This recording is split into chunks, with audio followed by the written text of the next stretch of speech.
Every day we worry about something: money, our future, our family, our health, our career.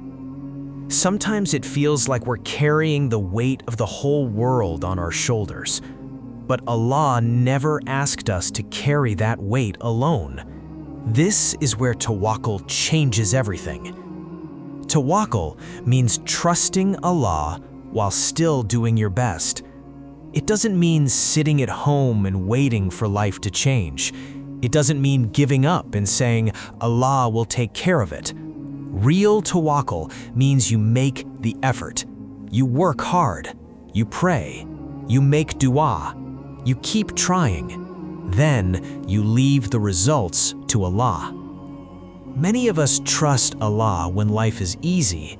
The real test comes when nothing goes according to plan. You applied for the job, but you didn't get it. You studied hard, but the results disappointed you. You made dua for months, yet nothing seems different.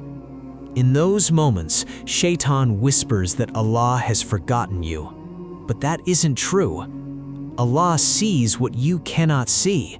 You only know today. Allah knows your entire future. Sometimes the opportunity you wanted would have harmed you. Sometimes the delay is preparing you for something greater. Sometimes the answer isn't no, it's simply not yet. Our problem is that we want answers immediately, but Allah's timing is always perfect. The seed doesn't become a tree overnight. The sunrise never comes before its time. Everything happens exactly when Allah allows it.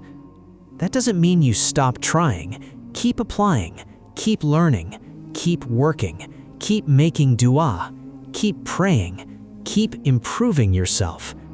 Trusting Allah is not about doing less, it's about worrying less while doing your best.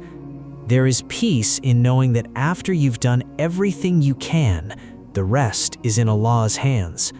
No effort is ever wasted. No sincere dua goes unheard. No hardship lasts forever. So take the next step. Do your part with sincerity. Leave the outcome to Allah. Because the one who controls your future loves you more than you could ever love yourself.